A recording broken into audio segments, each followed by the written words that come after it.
Hi. Thank you all so much for joining us this evening for our Historic Neighborhoods of Indianapolis series. I'm Liz Ellis, the Executive Director here at the Indianapolis Propoleum.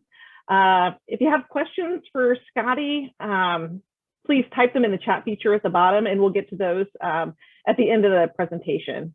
The Propoleum was founded in 1888 by renowned suffragist and activist May Wright Sewell as a place where women and women's groups could meet and share ideas.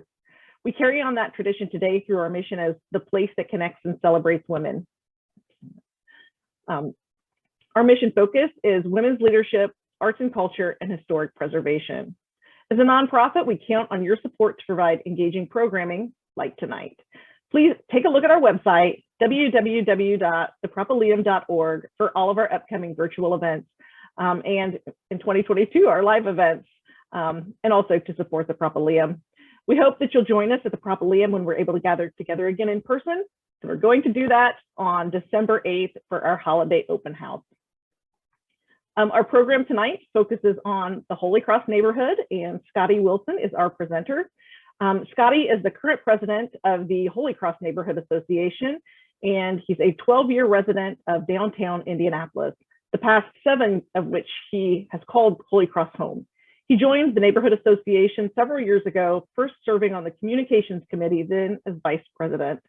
His favorite aspects to the Holy Cross neighborhood are about the balance it offers in terms of proximity to downtown, but still relative quietness, plus an increasing number of businesses, mostly local, situated within a thriving residential community.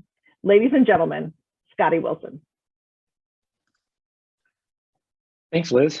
And thank you all so much for having me. I just want to confirm, since I've been muted, confirm everybody can hear me okay? Yes. All right, I'm going to go ahead and share my screen here in a minute. And just thank you for giving me some of your time to talk about the Holy Cross neighborhood. Give me just 1 second here. All right, just give me a nod. Everybody can see my my slide deck here. Awesome. Okay. So just want to spend a few minutes just giving everybody a brief tour of the Holy Cross neighborhood. I'm starting right here with probably one of our most famous views in the city. This is Highland Park, and we'll get started here. So Holy Cross neighborhood is located on the Near East Side of Indianapolis. These are our boundaries. We are bounded by Michigan Street to the north, Washington, and then we just took interest in the kind of northern part of Southeastern, that kind of triangle that is formed between Southeastern and Washington Street. So that's a kind of relative new addition to Holy Cross. And then on the Davidson Street to the west and State Street to the east. So I wanted to just do kind of a fairly quick history, although we're going back pretty far. And we'll start with, so this is hopefully something that everybody's kind of seen, kind of this original lofty plat of Indianapolis, this perfectly laid out grid based on some of the layouts in Washington, D.C. This is from the late 1800s.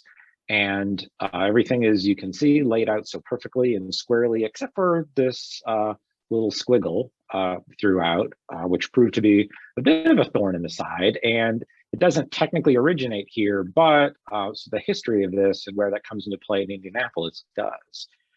So the squiggly little line is Pogue's Run, which is now the somewhat famous underground stream river tributary, I guess technically, to the White River. Again, it technically originates a little bit east of here, but Holy Cross is the spot in which George Pogue, what is now Holy Cross, is the spot that George Pogue original cabin is. George Pogue was the generally accepted as the first white settler of the Indianapolis area. That's a whole other presentation. And so not far from where his cabin was is technically where Pogue's Run goes underground so that Indianapolis could have its nice grid. Then, of course, not far from there, a relative, or I guess a descendant of George Pogue, ended up selling land to the Noble family Noah Noble, the fifth governor of Indiana, used some of that land to build a home, Highland home, in what is now Highland Park. I think 4 generations of his family lived in that home. Eventually, they sold the home to the city under 2 conditions. One, that the home would be demolished immediately. Second, that a park would be constructed on the land that the home was on. There are rumors that one of the trees in the park was planted by Mrs. Noble. And so the park has remained a city park ever since. Later, as the neighborhood grew and more people moved in, I'm skipping over a lot of time here. Eventually, Holy Cross Church opens in 1921. The parish is closed now, unfortunately, but the building is still there, and it still remains a concern and something that we as a neighborhood would kind of like to see preserved. The Holy Cross Church opens to a very growing kind of Irish Catholic base. And so it encourages a lot of people to kind of move into this neighborhood and into this area. And so that's a little bit of the history. So eventually the neighborhood grows and grows. We eventually merge. So as the neighborhoods is, and not just unique to Holy Cross, but a lot of the downtown neighborhoods kind of declined. The pastors of the Holy Cross Church and the Westminster Church started to forge alliances to try to encourage people to come back downtown. So I'll cover that a little bit more in a minute here. So just a quick overview of present day Holy Cross. We have around 500 homes or so, give or take, a lot of single families, also a lot of duplexes and kind of dual family homes, a number of apartment buildings and apartment complexes. We've got dozens of businesses of all different types, some that are termed commercial, others are industrial, and we've got everything from restaurants and breweries to coffee shops and industrial iron and powder coating and everything in between. So it's a nice little kind of melting pot of businesses as well. We've got a couple parks, we've got a couple schools, we've got some pretty good transportation kind of to and from, a number of art installations and things that are nice to look at. We've got proximity as what I think of as an attribute within the Indianapolis area. We've got a strong community involvement, and I think we're pretty well poised for the future. I'm going to use this list as a basis to kind of give you guys the tour of Holy Cross. So I start with homes.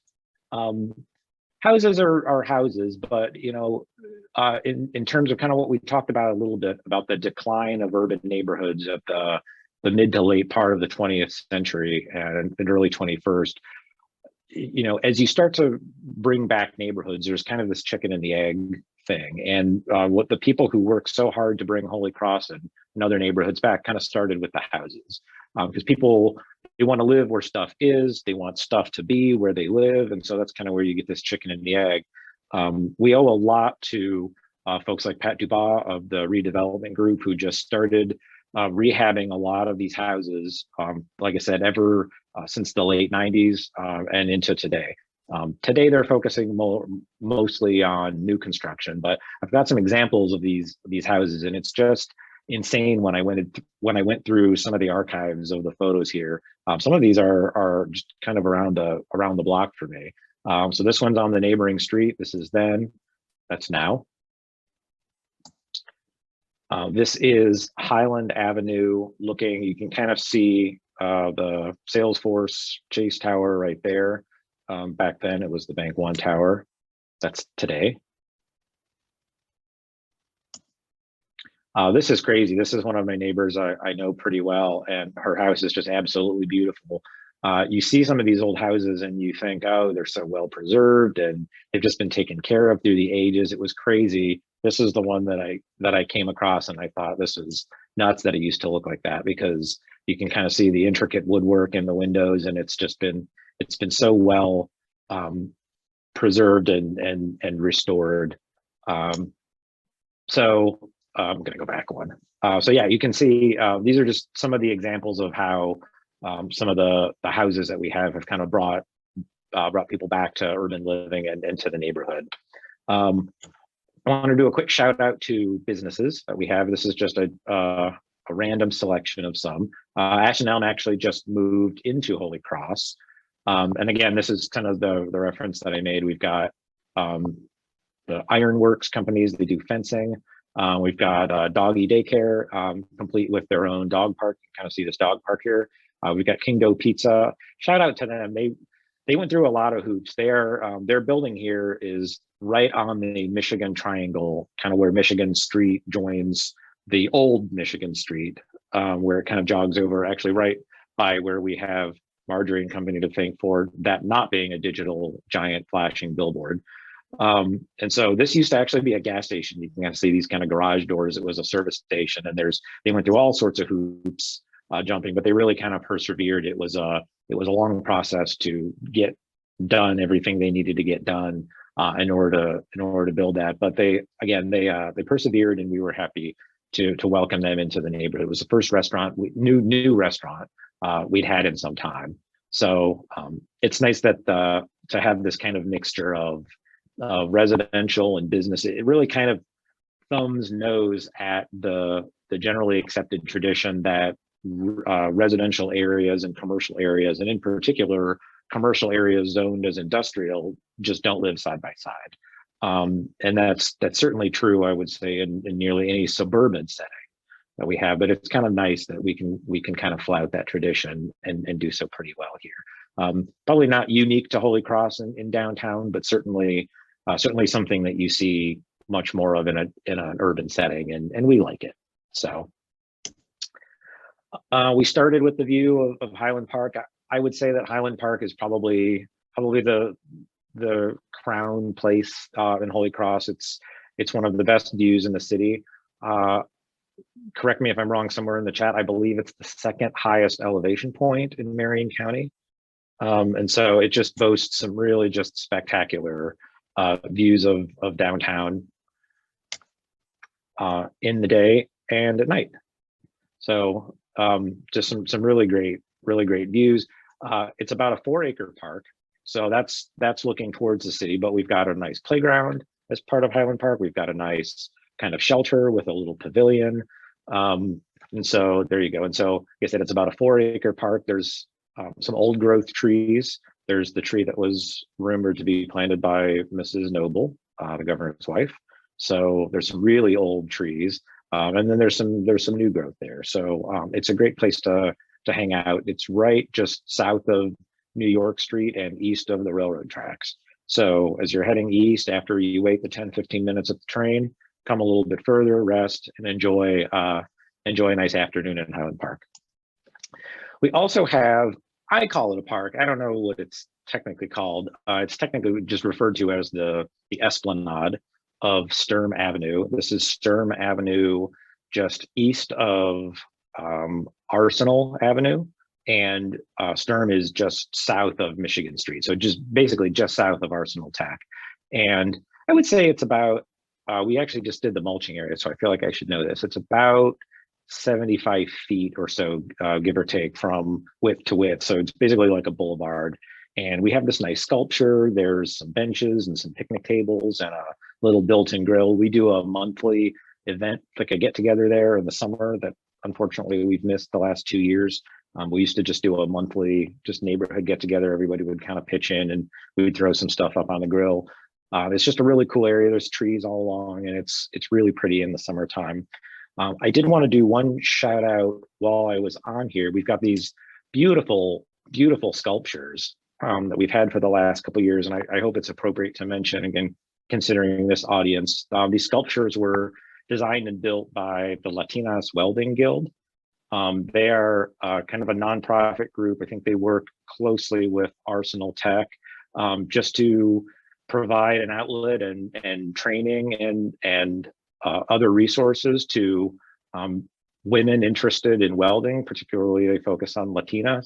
Welding is, big shocker here, yet another industry that is very, very male dominated, particularly in the professional space. I've done a little, I'm kind of an artist, and so I've done a little bit of artistic welding, nothing that I would ever want to structurally support another human. And so I know a number of people who weld.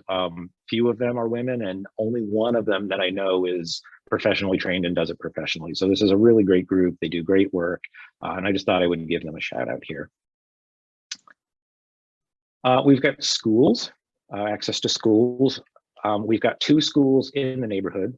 The Urban Act Academy, which is Washington Irving's School 14, which is right on Market Street in the neighborhood. We've also got the Holy Cross Central Catholic School, and I think they are K through 8. Don't quote me on that. But the Holy Cross School is open despite the church and the parish itself being closed. The last time I visited, the school was thriving. We have a good relationship with the principal and the vice principal. They're great people, and so we have a nice partnership with them. We like to promote their stuff. They do a lot of volunteer stuff that we're happy to promote. And if we can ever get to a point where we have in-person membership meetings, they have an air-conditioned gym. So we are excited to be able to expand on having a place that we can meet more, especially in the summertime and in larger numbers. I threw a quick shout out to Paramount Cottage Home, which is technically right up the street, just half a block or so, just north of Holy Cross.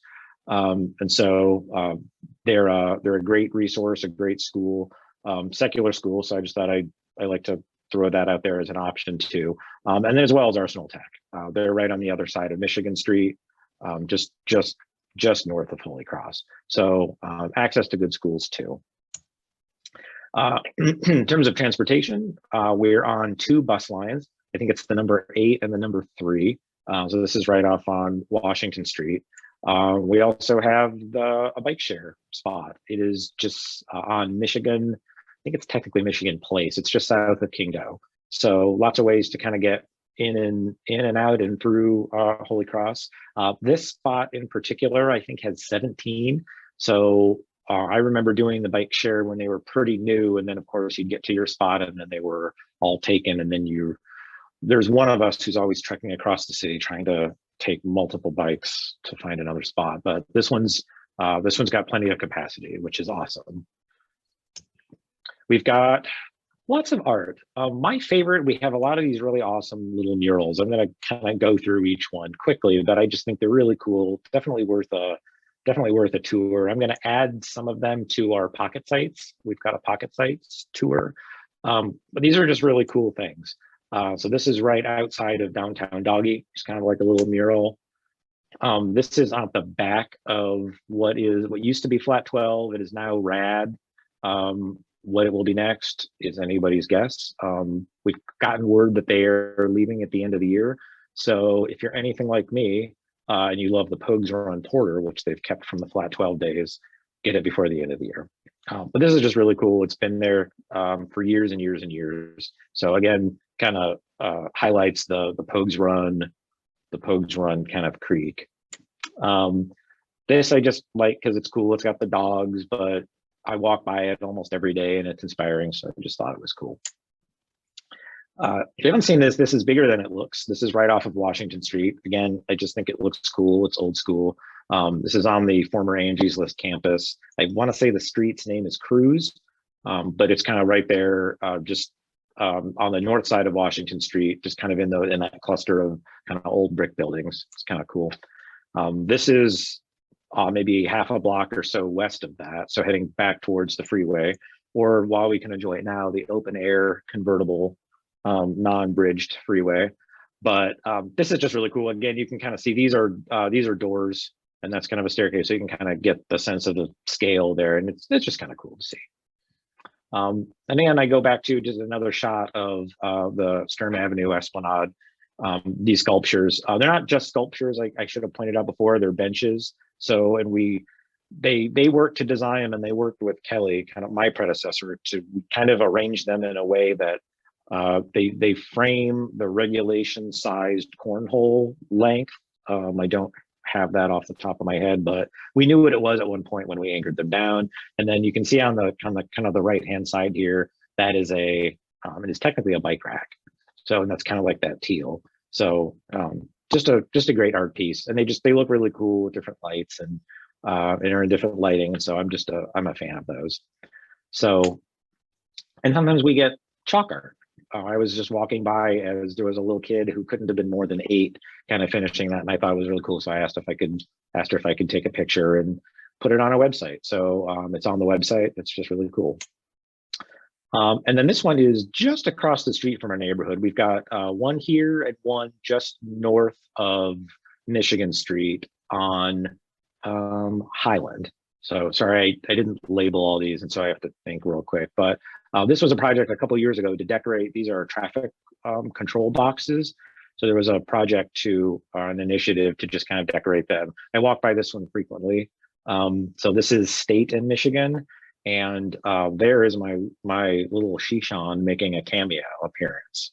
I've locked him out of the room so that I could deliver this presentation, but he managed to sneak his way in one way or another. So that's just a little bit of the art that we have, and just kind of nice visual aspects of stuff that we have in the neighborhood. We also have a more formal gallery. We have the Lost Dog Gallery. So this is right on New York Street. Again, after you've waited at the train, enjoy Highland Park, you can come over and see a formal show in the gallery. So this is right there. Their website is lostdoggallery.com. Next is we have proximity. I think we're in a pretty good spot overall in Indianapolis. I think we're far enough away that you can have a yard, you can have some quiet, but we're fairly close to the action and easy ways to get there. So we're a 20-minute walk from the Bottle Works district. We're a 20-minute walk from the kind of main area of Mass Ave, like the 300 block. So like I can be at Basbo in about 20 minutes. An 8-minute bike ride from Monument Circle, or it's a little farther, but a 5-minute drive or an easy kind of scooter or bike ride down to Fountain Square. So again, kind of nicely located to other stuff, nicely located to get to the downtown, kind of the main downtown area, but tucked away so you can have a yard and some privacy, which is really nice. I wanted to talk a little bit about the community involvement, because that's kind of how I came into my role here. I was really inspired by some of the work that again that Pat Dubois and Kelly Wensing, both my predecessors, were doing in the neighborhood. So one thing, this is not far from this is just by the doggy daycare. It's kind of hard to see, but it's kind of a mural that says "Better Together," and I think it encapsulates really well the work that, again, my predecessors and all of my colleagues who work across the neighborhood association are trying to do.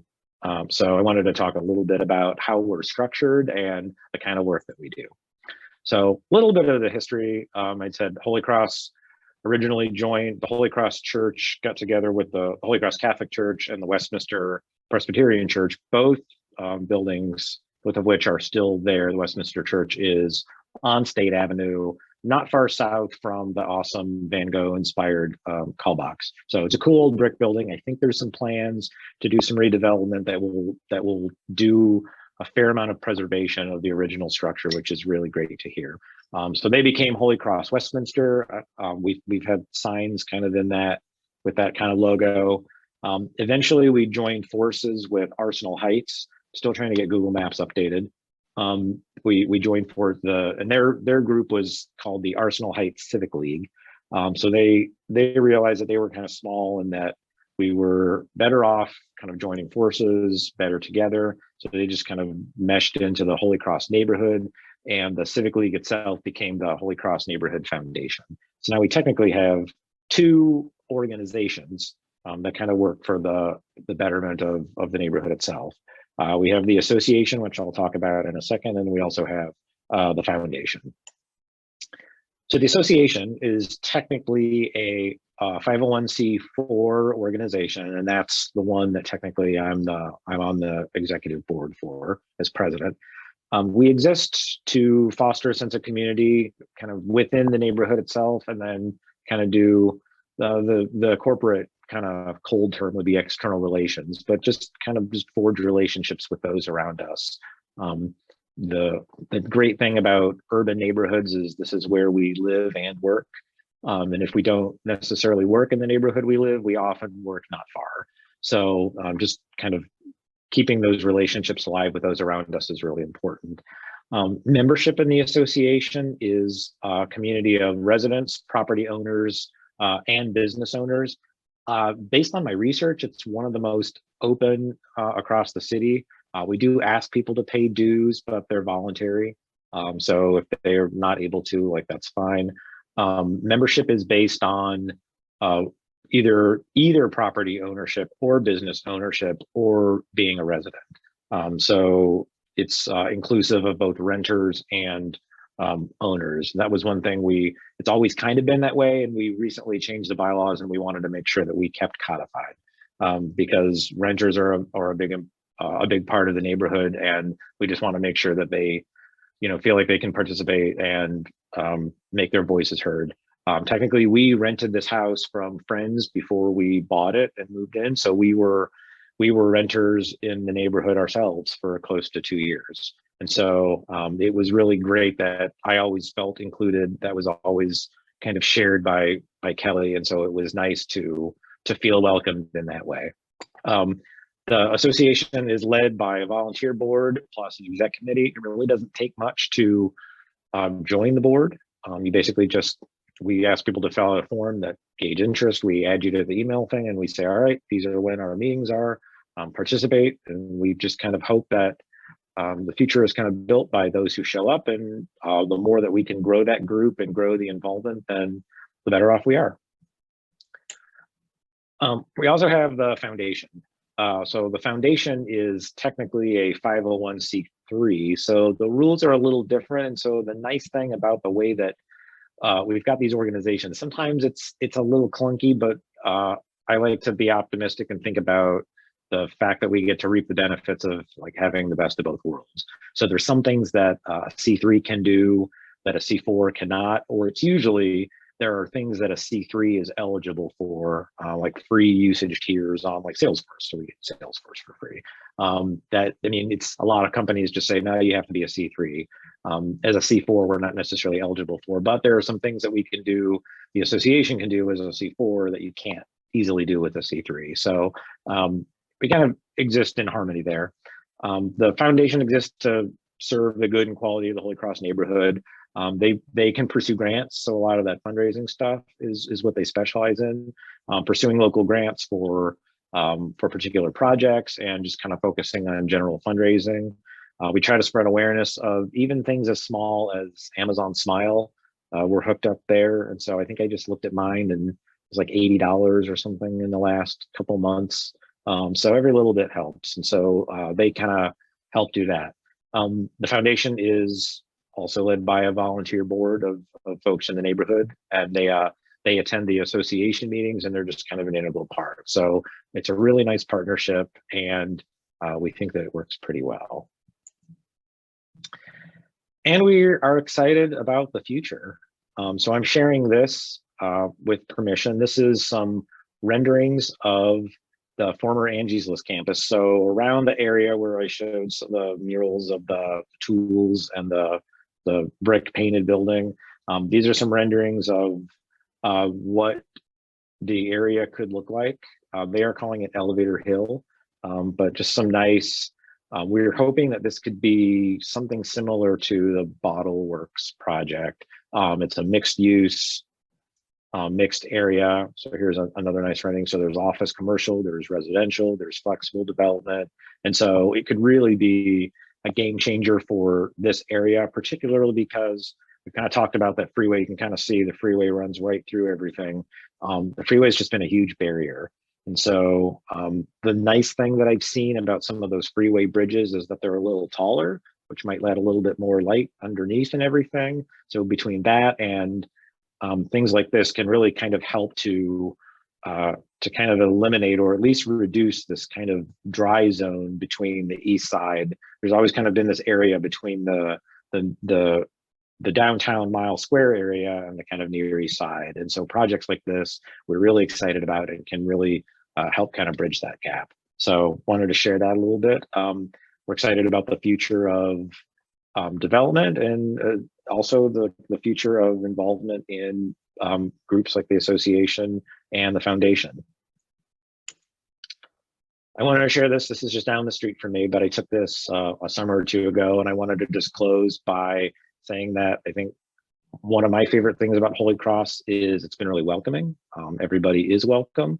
So please feel welcome to kind of take a look at some of the art, hang out in the park, and enjoy Holy Cross neighborhood.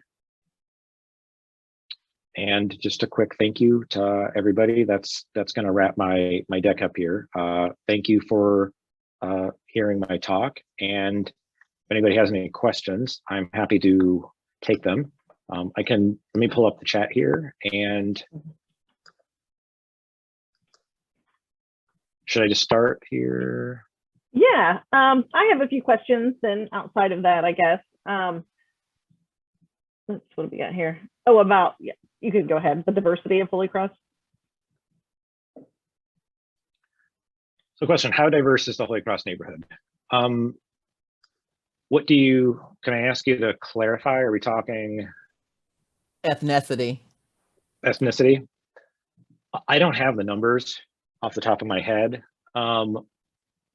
But yeah, I would like to, I guess I can say this.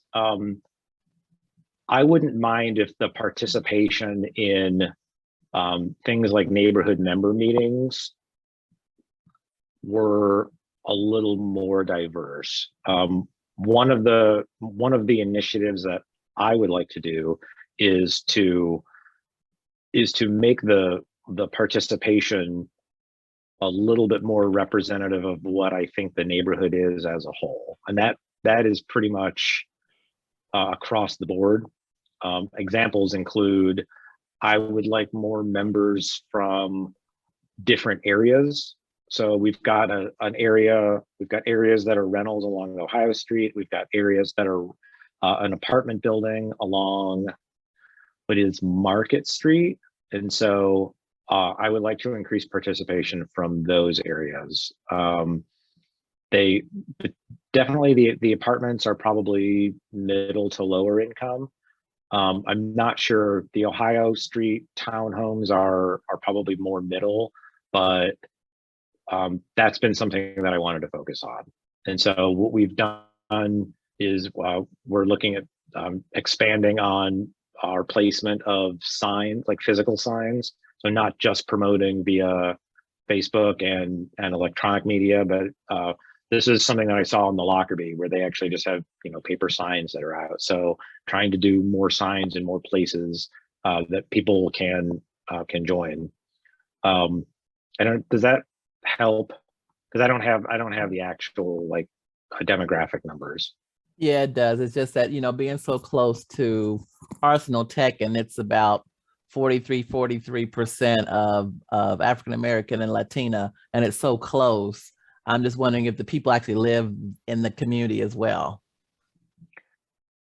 From what I have heard, Arsenal is a huge school, and so I've heard that some of them do, and some of them are bused from pretty far.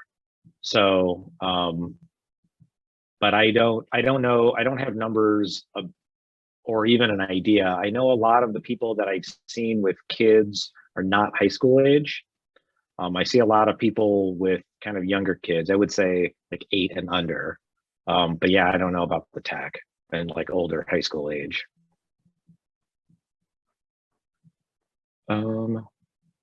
So let's see, how many children are there in the neighborhood? Like I said, I see a fair amount. Most of the ones that I see are a little bit younger. So I see younger parents and younger kids. Those are just kind of the ones that I see more, but I see a fair amount. I don't like, we don't have a lot of like demographic data on that kind of thing. And so I don't have a lot of that stuff. So I'm just kind of going off of my gut here, and I think what I see and hear from feedback and member meetings and stuff like that. Okay, the next question is, what are the plans for the old Holy Cross Catholic Church now that it is closed? That's a great question. I think it's still kind of up in the air. I know there's a lot of people, myself included, that want to see it preserved in some way, shape, or form. The Catholic Church, as far as I know, at last report, the Catholic Church still owns the land and the church itself. And I don't know, I know that there's issues with selling those kinds of things, and I think that those talks are still ongoing. So I know the issue is that it needs, the last report, it was like in the ballpark of like $10 million or something. When the front fascia fell, I think that was it. That was when they said, okay, it's not safe, it's going to cost too much, and they just kind of closed the doors. So even just to make it fairly safe and bring it back to something that resembles meeting code would just require a lot of money. So it's still kind of up in the air. Okay, next question. What are activities that you do as a neighborhood, and are any open to the public? We do lots of stuff as a neighborhood, and they're almost all open to the public. So if you're so inclined to enjoy the beauty of Highland Park and the rest of our neighborhood, we've got a neighborhood cleanup. We try to do those twice a year. We typically partner with Keep Indianapolis Beautiful Incorporated, and they typically supply supplies like gloves and bags and stuff like that. And we usually just kind of form teams and kind of pick up trash and stuff like that around the park and around the neighborhood. We ask people to report if they have kind of problem areas, so that we kind of know where to focus on. Usually one of those two a year, we have a dumpster that we kind of clean up. Again, we also do what we call the Mondays on the Esplanade, which is that Sturm Avenue Esplanade. Those are, it's the first Monday of every month. It's basically just like a barbecue cookout at 6 p.m. We hang out. We typically had done a holiday party, which was always really fun. And then we do our member meetings, which we used to do 4 per year. Ever since taking over, I've increased it to 6 per year, so every other month, just to kind of keep people involved, especially when we weren't doing the summer months. It was kind of, if you missed like the April one, then you would go from February all the way to October without kind of hearing what's going on in the neighborhood. And so anyone is welcome. I'll add our website at the end here. Anybody is welcome to subscribe to our newsletter and come to any of our events. What is the average home value in Holy Cross? That's a great question. What day is it? So with so much reconstruction, redevelopment, it's really kind of changed. I don't have the current numbers, to be honest with you. I know that mine, I want to say the last time I looked at the numbers around this part of our zip code, which is shared amongst a lot of the downtown. So Holy Cross comprises areas of 46202 and 46201. I want to say the median home value was in the upper 3s.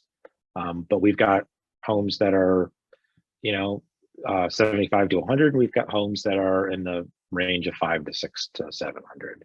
So it's kind of all across the board. Next question. Maybe the 2020 census will help with the number of children. Yeah, I'm happy to look that up, and I'm happy to send that to Liz as a follow-up. Mm-hmm. How loud are the trains that pass by? Can you keep your windows open? How loud are the trains? Depends on where you live. They can be pretty loud, and of course, right, the guys who drive at 2 in the morning tend to be a lot more obnoxious than people who drive at 2 in the afternoon. The train whistles are regulated, so they have a specific pattern that they have to do. And what is kind of annoying about the train is they have to blow the whistle they have to blow a specific set of whistles at all at-grade crossings. And as they come through our neighborhood, as they come through Cottage Home and Holy Cross, they cross at grade St. Clair, North, Michigan, Vermont, and New York. And so, wait, they don't cross North. I'm sorry, that one's not, but they cross the other 4. And so they have to blow a series of whistles basically like 4 times. And it's like 2 shorts and a long one. and the long one sometimes is so long that I'm like, really, guys? The good news is, I mean, I've gotten used to it. So I keep my windows open as often as I can. My neighbor has chickens, and so people who visit me, between the police sirens and this kind of lovely juxtaposition of urban and farm noise around me. I live on Vermont Street in between Highland and Oriental, so not super far from the train tracks, and I've just kind of gotten used to it. What I haven't gotten used to is all the crossings, and we continue to try to advocate for reducing the amount of time that the trains are blocking traffic. Yeah. Thank you for the link to the pocket sites. I have a couple of questions for you, Scotty. Do you have a favorite fact about Holy Cross?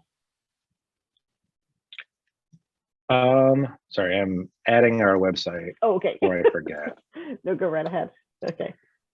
I think it's kind of cool that Holy Cross was the site of, of the historical fact, I think it's kind of cool that Holy Cross was the site of George Pogue's cabin. Mm-hmm. So kind of here's kind of where it all started. I also like that. Another fun fact about Holy Cross is, while we're historic in the sense that we've been here a long time, we're not a designated historic district, and so that's got some pros and cons. The pros being that it's a little bit more of a Wild West in terms of what you can do development wise. Now, the association has a really great land use committee, and we try really hard to work with as many developers as we can and try to achieve some sort of consensus on things. And by all accounts, it's a pretty positive thing. We don't have the backing of any sort of historic kind of regulation or anything like that. But I think overall it's worked pretty well. There haven't been any sort of kind of major revolts or anything. And so I'd like to say that even without the protection of some of the historic stuff, it's a success story. So those are a couple things. And honestly, one of my favorite things about the neighborhood really is the combination and melting pot of, you have residential houses literally on the next block that you have industrial, and not like huge corporate-y, fat cat polluting industrial. I mean, it's something that is classified as commercial industrial, and everybody just kind of coexists. So, we seldom hear about any major issue, and these are long-standing houses, long-standing companies that have been here that just kind of exist in harmony. And so we have new businesses coming in, people that are excited to join the neighborhood. And so I think that works pretty well. Okay. So you touched a little bit on the historical aspect of the neighborhood. Your pictures are primarily modern day. Is there an historic picture? Is there a picture of something that you wish that you had? Is there a building that's gone, whether it's a residence or a commercial business that you wish you had a picture of, you would like to see? Off the top of my head, yes, I feel like I've seen a picture, but I haven't found a good one. If I'm recalling correctly, there was at one point a baseball stadium. So Indianapolis had a baseball team long before, I want to say long, but I want to say before the formation of what is now the major leagues. And it used to be in Holy Cross, I want to say around the corner of like Ohio and Highland. And that would be cool to see. Wow, that would be really cool. I really had no idea. The name of the team is escaping me at the moment. But yeah, no, it'd be cool to just kind of see what that looked like and stuff like that. Okay. Can you tell us a little bit more about yourself? So what drew you directly to the Holy Cross neighborhood? I know you're very involved in the homeowners association or the neighborhood association. What else do you do? Yeah, thank you for making the correction. We try to tell people we are not an HOA. We're not going to tell you that your grass is 3 centimeters too long and you need to cut it by 5 p.m. on Tuesday. So what drew me to Holy Cross originally was the fact that we had friends who were leaving town for work, and they basically sprung it on us and they said, "Hey, how do you guys feel about moving into our house, renting our house?" So we're like, well, okay. I mean, we loved the neighborhood. So I'd been visiting Holy Cross for years, just house and cat sitting while they were out of town and stuff like that. So it was kind of a weird transition from visitor to resident and then eventually owner. But I loved staying. I've never lived anywhere except for downtown since moving to Indy about 12 or 13 years ago. And so it was nice to find a place that was close, that was walkable. There were kind of people my age to hang out with and those kinds of things. I guess a little bit more about me. So I'm a Hoosier transplant. I'm originally from Cleveland, Ohio, and I came here to Indiana to go to school at IU, and I just never left. And so I worked for the university for a couple years. I was living in Bloomington, and then I transferred. I relocated to Indy while still working for the university. I currently work as a kind of website and app UX designer. So I design websites and apps and experiences, stuff like that. I have a background in kind of art and graphic design. I have hobbies I like to stay kind of artistic, and if I can get away from the keyboard on weekends, it's awesome. So I picked up things like woodworking and blacksmithing and other kinds of things that I can't necessarily do at a computer. And so, yeah, that's kind of how I like to spend my time. Okay. Well, welcome to Indiana. We really feel like if you haven't been here 20 years, you're still an interloper. So welcome. One last question, I guess, unless somebody else has something else. I would be remiss if I did not ask, as we are at the end of October, ghost stories in Holy Cross. Ghost stories. Yes. Anything haunted? Not to keep bringing it back to this, but I was actually doing a fair amount of reading a couple weeks ago for something else, which is kind of where I got the idea to do the George Pogue stuff. But it is said that the thing about George Pogue, white settler, basically disappeared one day, so his body was never found. So the generally accepted rumor is, as a lot of white settlers did back then, there was a lot of trouble with the indigenous folks. And so the generally accepted story is that he went off in search for potentially a thief, somebody who stole like some horses and was killed. But it is said that his ghost inhabits the tunnels that carried Pogue's Run from Holy Cross neighborhood all the way to the White River. Okay. So okay. There we go. Yeah, that is the only kind of confirmed story that I know of. But I'm sure there's probably, not that I know any off the top of my head, but we have Midland Arts and Antiques Market, and that's a huge building, huge cool brick building where you feel like you could fall through the floor in any place or moment. And so there's bound to be a couple of ghost stories around there. Okay.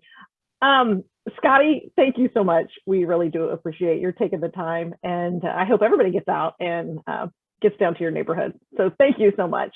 I wanted to go over a couple of our upcoming programs that we have. On November 13th, beginning at 7 p.m., we'll have our Salon Gala. It's our largest fundraising event of the year, and it is virtual again this year. It features 5 performances that highlight the influence of Nadia Boulanger. With our gala, we also have an online auction, and that auction opens on November 5th. It runs through the 13th, so bid early, bid often. All of that information is on our website. On November 17th at 2 p.m., we're going to have a prop day social, and we will be collecting cooking spices for second helpings, and we'll be collecting children's gloves and scarves for School 27, the Center for Inquiry. You can drop by the Propylium between 2 and 4 that day. Come by, have a cookie, have a glass of wine. We'll be open. Bring your friends. Come by. Bring a donation, obviously.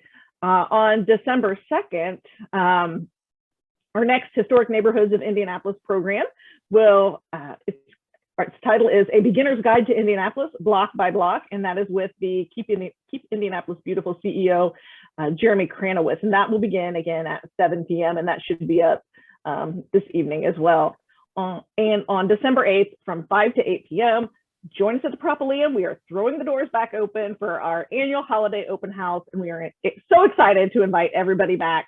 We'll have wine, we'll have hors d'oeuvres. The house looks beautiful for the holidays, so invite your friends, come by that evening, again, between 5 and 8 on December 8th. We're hoping that, you know, at the beginning of the year, we'll be all back to in-person programs. I believe this program is going to stay virtual because I think it's easier to see all of the neighborhood photographs and things like that. So this program may stay virtual. We're going to move it to quarterly, I believe, next year, but the majority of our programs will be back online. So thank you all again for coming. We'll see you hopefully at the Propoleum on the 17th. All right, thank you all again for having me. Thanks, Scotty.